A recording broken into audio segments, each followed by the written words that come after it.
Magsimula tayo sa isang ideya na medyo nakakagulat lalo na sa panahon natin ngayon. Kasi isipin mo sa isang mundong sobrang konektado na parang lahat ng impormasyon isang click lang, di ba? Pero mayroong pa ring bilyon-bilyong tao na parang invisible. Ang pinakamalaking hadlang pala sa tinatawag na global mission ay hindi pera, hindi rin teknolohiya, kundi ang ating pananaw, kung ano yung hindi natin nakikita. At yan mismo, yan ang mission natin sa pag-uusap na ito based sa mga materyales na pinadala mo. Ang layunin natin ay gawing, kumbaga, visible ang mga invisible. Susubukan nating i-breakdown ano ba talagang ibig sabihin ng salitang unreached. Saan sila? Ano yung mga pader na nakaharang? At bakit ito mahalaga para sa'yo kahit pa, alam mo yun, hindi ka isang misyonero sa malayong bansa? Eksakto.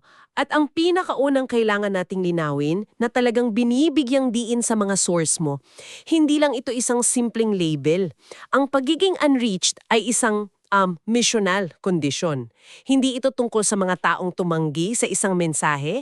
Ito ay tungkol sa mga taong hindi pa nabibigyan ng pagkakataong marinig ito sa paraang maiintindihan nila. Ang tunay na trahedya dito ay yung katahimikan. Okay, simulan natin dyan. Habang binabasa ko yung mga notes mo, may isang term na talagang tumatak sa akin. Unreached people group. Hindi lang siya unreached people. Ano ba ang ibig sabihin ng people group sa kontekstong ito? Kasi medyo technical yung definition na ethno-linguistic community. Pwede mo bang i-breakdown yan para sa amin? Magandang tanong yan, kasi yan talaga ang susi. Ang ethno-linguistic community o people group sa mas simpleng salita, ito ay isang grupo ng mga tao na may iisang wika, iisang kultura at iisang kasaysayan.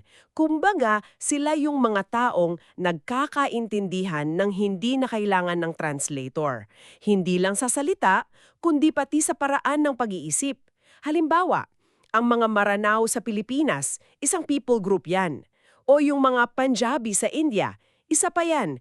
At yung definition ng unreached, doon siya nakatali sa grupong ito. Ah, okay. So, hindi siya based sa bansa o lahi lang. Nakatali siya sa shared culture and language. Malinaw yan. Ngayon, paano nagiging unreached ang isang people group? Sabi sa notes, ang technical definition ay kapag yung bilang ng mga evangelical Christians sa kanila mas mababa sa 2%. Pero ano ang ibig sabihin yan sa practical na paraan? Sa praktikal na paraan, ang ibig sabihin niyan, halos walang katutubong komunidad ng mga mananampalataya na kayang mag-sustain o magpalaganap ng ebanghelyo sa sarili nilang mga kababayan nang hindi umaasa sa tulong galing sa labas. Isipin mo na lang, yung ebanghelyo parang isang bukal ng tubig. Sa isang unreached na grupo, may bukal na sa loob ng nayon nila. Sa isang unreached group, yung bukal nasa kabilang bundok at wala pang nakakagawa ng tulay para makarating yung tubig sa kanila. Hindi nila tinatanggihan yung tubig, no? Hindi lang nila alam na meron palang bukal. At may isa pang term doon, yung least reached. Anong pinagkakaiba nun? Magkaugnay sila kung ang unreached ay halos walang access. Ang least reached naman baka may ilang mananampalataya na, pero sobrang liit ng bilang nila. Marupok pa yung pundasyon, kumbaga. Baka yung nag-iisang simbahan doon, umaasa pa rin sa isang foreign missionary. Hindi pa talaga siya nag-uugat sa kultura nila. So kung umalis yung tulong mula sa labas, baka mamatay din yung maliit na komunidad na yon. Grabe.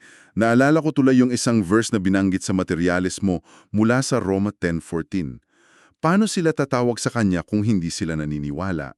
At paano sila maniniwala kung hindi pa nila naririnig ang tungkol sa kanya?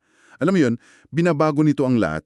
Ang issue pala ay hindi katigasan ng puso, kundi kawalan ng access. At yan ang pinaka-critical na punto sa lahat ng binasa mo. Ang pagiging unreached ay isang kondisyon sa misyon, hindi isang moral na paghatol. Hindi ibig sabihin na sila ay mas makasalanan or mas masama kaysa sa iba. Ang trahedya ay yung tinatawag na historical silence, yung mga siglo kung saang hindi pa nakakarating sa kanila ang ebanghelyo. At madalas, dahil yan sa mga hadlang na nasa panig mismo ng simbahan. So, problema ito ng logistics at kultura bago pa man ito maging issue ng pagtanggap o pagtanggi. Okay, so we made the definition visible. Malinaw na sa atin. Ngayon, ilagay natin sila sa mapa. Let's make their location visible. Kasi yung sinabi mong historical silence, yan ang nagtatanong sa akin. Saan sa mundo pinakamalakas ang katahimikang yan? Dito ngayon papasok yung konsepto ng 1040 window na nabanggit sa mga source mo. Ito ay parang isang parihabang rehiyon sa mapa ng mundo. Mula 10 degrees hanggang 40 degrees north ng equator. Sumasaklaw ito mula North Africa, patawid sa Middle East, hanggang sa malaking bahagi ng Asia. At hindi lang ito basta rehiyon, no? Pinag-uusapan natin dito bilyong-bilyong tao. Parang dapat lahat ng focus ng global mission nandoon. Pero ayon sa notes mo, hindi gano'n na nangyayari. Bakit doon sila nakakonsentrate? Anong meron sa 1040 window? Maraming dahilan at karamihan dyan ay historical. Yung mga sinaunang ruta ng kalakalan at paglawak ng mga imperyo, yan ang humubog kung saan unang kumalat ang Kristyanismo, pangunahin sa Europa at sa Mediterranean. Nahirapan itong makapasok ng malalim sa 1040 window kasi may mga matatag at malalim ng nakaugat na sistema ng paniniwala doon. Ah, yan. Partikular yung Islam, Hinduism. Oo, eksakto. Islam, Hinduismo at Budismo. At bukod pa riyan, sa ilang lugar ang Kristyanismo ay naging sinonimo sa kolonyalismo ng mga taga-kanluran. Kaya sa halip na pagtanggap, pagdududa ang naging reaksyon. Pero ito yung part na talagang nagulat ako sa binasa ko. Akala ko kasi pag sinabing unreached, laging nasa malayong lugar, sa mga bundok o disyerto. Pero sabi sa materialis mo, dahil sa migrasyon, ang mga unreached ay nasa tabi na natin. Nasa ating mga syudad, sa mga universidad, sa mga lugar ng trabaho. Yung mission field, hindi na lang doon. Tama. At dito sumasabog yung isang konsepto na proximity does not equal access. Teka, yun. Yan yung isa sa mga aha moments ko. Ang lapit nila, pero ang layo pa rin pala. Paano nangyayari yun? Isipin mo to, maaaring may daan-daang simbahan sa isang malaking syudad tulad ng London, New York o Dubai. Pero sa loob ng syudad na yon, may isang komunidad ng mga Nepali o Somali o Bengali na namumuhay sa sarili nilang cultural bubble. Nagsasalita sila ng sarili nilang wika, kumakain ng sarili nilang pagkain, nakikihalubilo lang sa kapwa nila. Kahit isang pader lang ang pagitan ng apartment nila sa isang simbahan, kung walang nagtatangkang tumawid sa cultural and language barrier na yun, para na rin silang nasa isang isla. They're geographically close but spiritually and culturally worlds away. Nananatili silang unreached sa gitna ng karagatan ng mga simbahan. Wow, grabe. So, nakita na natin kung sino sila at kung nasaan sila. Ang susunod na tanong ay, bakit sila nananatiling unreached? Ano ba yung mga parang invisible walls na nakapalibot sa kanila? Sabi sa notes mo, hindi lang distansya ang kalaban. Oo, maraming pader. Ang una at pinakahalata ay ang pader ng kultura. Kasama rito ang wika, syempre, pero mas malalim pa dyan. Halimbawa, yung tinatawag na honor-shame dynamics. Sa kulturang kanlanlanin, di ba, ang focus ay sa individual guilt and innocence. Sa maraming kultura sa Asia at Middle East, ang focus ay sa karangalan ng pamilya at komunidad at sa kahihiyan na maidudulot mo sa kanila. Ibang-iba ang pagtingin sa mundo. Okay. Tapos, pangalama, meron ding pader ng relihiyon. Ito yung mga malalim na nakaugat na paniniwala na umubog sa sibilisasyon nila sa loob ng libu-libong taon. Hindi lang ito isang set ng mga doktrina, no?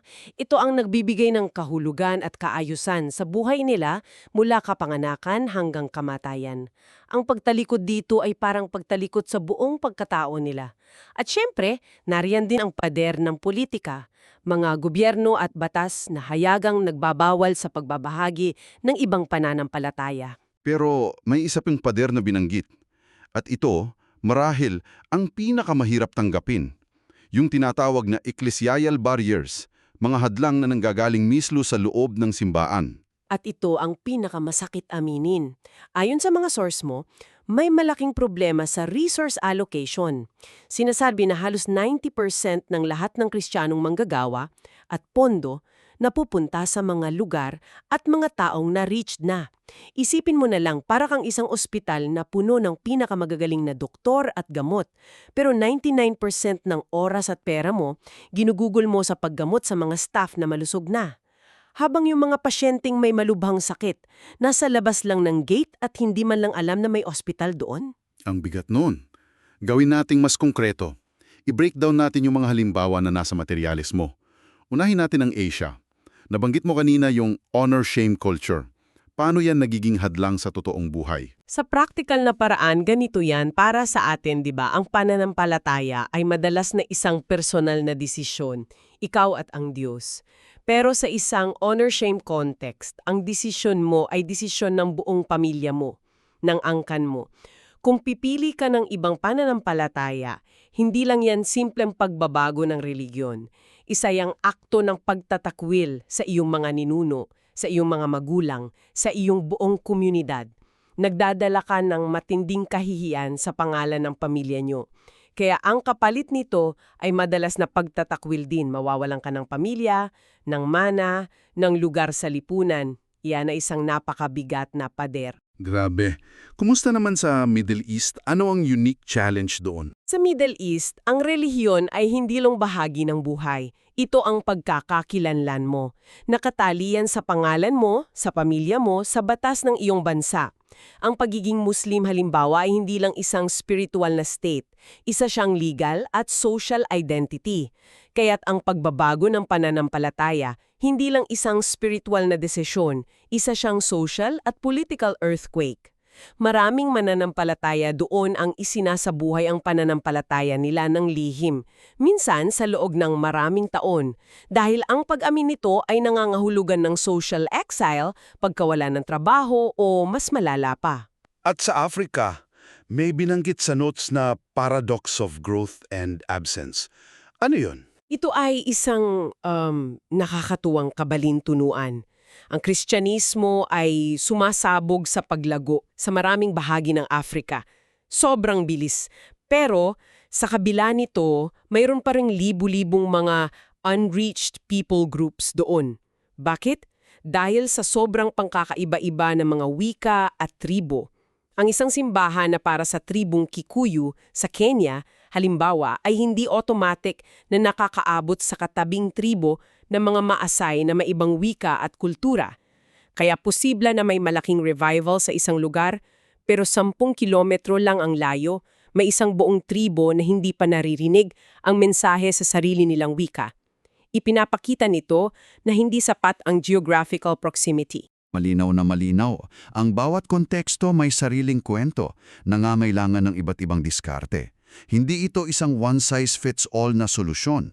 So, ano ang ibig sabihin ng lahat ng ito para sa iyo na nakikinig ngayon? Ayon sa mga source mo, hindi ito panawagan para makonsensya o mag-guilty, kundi para sa tinatawag na informed responsibility. Tama! Hindi guilt ang layunin, kundi kalinawan. At kapag may kalinawan, sumusunod ang responsableng pagkilos. Ang isang malaking pagbabago sa pananaw na iminungkahi ng mga materyalismo ay ang paglipat mula sa isang attracting model ng simbahan patungo sa isang sending model. Attracting versus sending. Anong ibig sabihin yan? Ang attracting model, parang isang fishing pond. Naglalagay ka ng magandang building, magandang music, magagandang programa, at umaasa kang darating at papasok ang mga tao. Ang layunin ay hilahin ng mga tao papasok. Pero ang sending model na sinasabi sa iyong source na siyang tunay na disenyo ng simbahan. Hindi yan isang fishing pond, isa siyang launchpad, isang barko. Ang layunin nito ay i-equip at isugo ang mga tao palabas para hanapin kung nasan ang mga tao. Ang simbahan ay hindi destinasyon, isa itong training center para sa misyon. At para maging practical ito, may isang ehersisyo na iminungkahi, ang paglikha ng isang personal na unreached map. Hindi ko to naisip dati. Parang ang simple pero ang powerful. Napaka-powerful kasi itinong paraan para gawin personal at visible ang mga statistics. Sa halip na 3.2 billion unreached people, bigla silang nagkakaroon ng pangalan, nung mukha, nung lugar. Ang suggestion sa materials mo, pumili ka ng 3 hanggang 5 unreached people groups. I-research mo sila, alamin mo ang kultura nila, ang mga paniniwala, ang mga pangangailangan nila, at ilagay mo sila sa isang mapa na lagi mong makikita sa dingding mo, sa computer mo. Ginagawa nitong konkreto ang abstract. At ang kasunod niyan ay ang paggamit sa mapa bilang kasangkapan para sa pananalangin. Oo. Ang panalangin ay inilalarawan sa mga source mo, hindi bilang isang passive na gawain, kundi bilang strategic participation. Ito na raw ang front line of mission. Ang simpleng paglaan ng 5 minuto bawat araw para ipanalangin ang mga Yazidi sa Iraq o ang mga Rohingya sa Myanmar ay isang maliit na disiplina na unti-unting nagbabago ng ating focus palabas. May isang magandang quote doon. Attention precedes compassion and compassion precedes engagement. Ang atensyon ay nauuna sa habag at ang habag ay nauuna sa pagkilos. Hindi mo mamamahalin ang hindi mo pinagtutuunan ng pansin. So para i-summarize natin lahat ng napag-usapan, talagang isang malaking pagbabago ng pananaw ang kailangan. Nalaman natin na ang unreached ay hindi tumutukoy sa mga taong tumanggi sa ebanghelyo, kundi sa mga taong wala pang makatotohanang access dito. Window. Pero dahil sa migrasyon, marami na sa kanilang ang kapitbahay natin sa mga syudad. At ang mga hadlang, hindi lang distansya, kundi mga komplikadong pader ng kultura, relihiyon, politika, at maging ang maling prioridad ng mga simbahan. At ang tugon ay hindi nagsisimula sa malalaking programa, kundi sa isang personal na desisyon na buksan ang ating mga mata ang makita ang mundo kung ano talaga ito, hindi lang base sa ating mga nakasanayan. Ang kaalaman tulad ng napag-usapan natin ay nagdudulot ng responsibilidad. At ang responsibilidad na ito, hindi siya isang pabigat, isa siyang paanyaya. Isang paanyaya na makilahok sa mas malaking kwento na isinusulat ng Diyos sa kasaysayan ng mundo. Iiwan namin sa iyo ang isang makapangyarihang ideya mula sa iyong mga source. Sabi roon, kapag tunay mong nakita ang mga unreached, hindi mo na sila maaaring hindi makita. At ang kamalayang iyon sa tahimik, ngulit tiyak na paraan ay nagbabago ng lahat. At bilang panghuling pagninilay para sa iyo, heto ang isang tanong, anong mga grupo ng tao ang nananatiling invisible sa iyong imahinasyon, sa iyong mga panalangin at sa iyong pang-araw-araw na buhay? At bakit kaya?